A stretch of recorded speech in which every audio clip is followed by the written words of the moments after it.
1,26,00,000 रुद्राक्षरे तैयारी होईछि पूजा मंडप। द्वादश शिवलिंग और देवी प्रतिमा सबू रुद्राक्षरे तैयारी होईछि। कोलकातार चेतला अग्रणी दुर्गा पूजा मंडप को एभली स्वतंत्र भाव में तैयारी करा जायछि।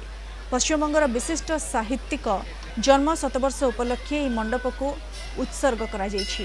मंडप परिसर अधिक सूचना दैछन्ति हमर कोलकाता ब्यूरो हेड प्रमोद महंती।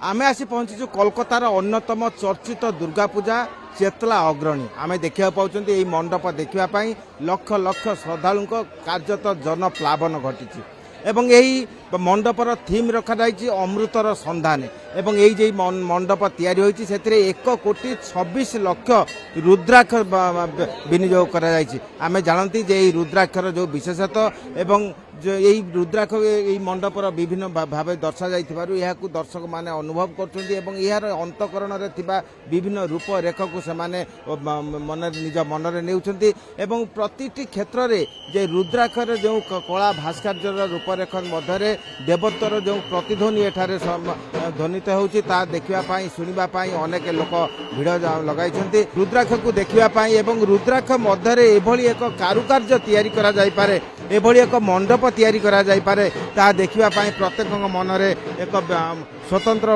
उत्साह देखा जाइए एवं यही त्रिपुरेश्वर को बध करने समय जो निजे शिव आखिर जो लोतक कणिका बाहर था से लोतक कणिका हूँ रुद्राक्ष। तेणु यही रुद्राक्षर विभिन्न रूप बर्तमान एठारे परिवेशित होती एवं आमे जानती जे रुद्राक्ष हूँ शांति साम्य एवं संप्रीतिर एक अंश। तेणु एठारे प्रतिटी मनरे जेपरि शांति संप्रीति सृष्टि हेब सेठी कारीगर माने एवं उद्योक्ता माने चेष्टा एवं एक अभिनव परिवेश सृष्टि होइछि। आमे देखिया पाउछन जे लक्ष लक्ष लोक श्रद्धालु एठारे समवेत होइछन्ति एवं एको मुकाबिला करिवा पई अनेक उत्साह। आमे पचारिबा जे दर्शक मानु कि कोन कोन खूब सुंदर হয়েছে, ভালো লাগছে। ভিড় আর থাকলেও ঠাকুর দেখে আনন্দ পাচ্ছি। খুব সুন্দর, ভালো হয়েছে, ভালো হয়েছে, সুন্দর।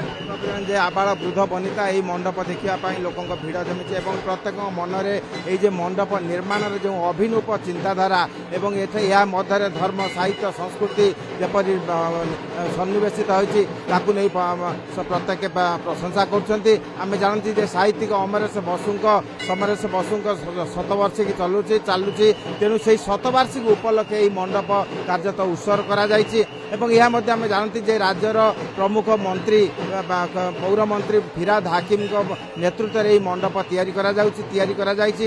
তেণু এই মণ্ডপ দেখা প্রত্যেকঙ্কর এক স্বতন্ত্র আগ্রহ পরিলক্ষিত হুয়ে। কোলকাতার ভিডিও পর্সন কৃষ্ণাঙ্ক সহ প্রমোদ মহান্তি, কলিঙ্গ টিভি।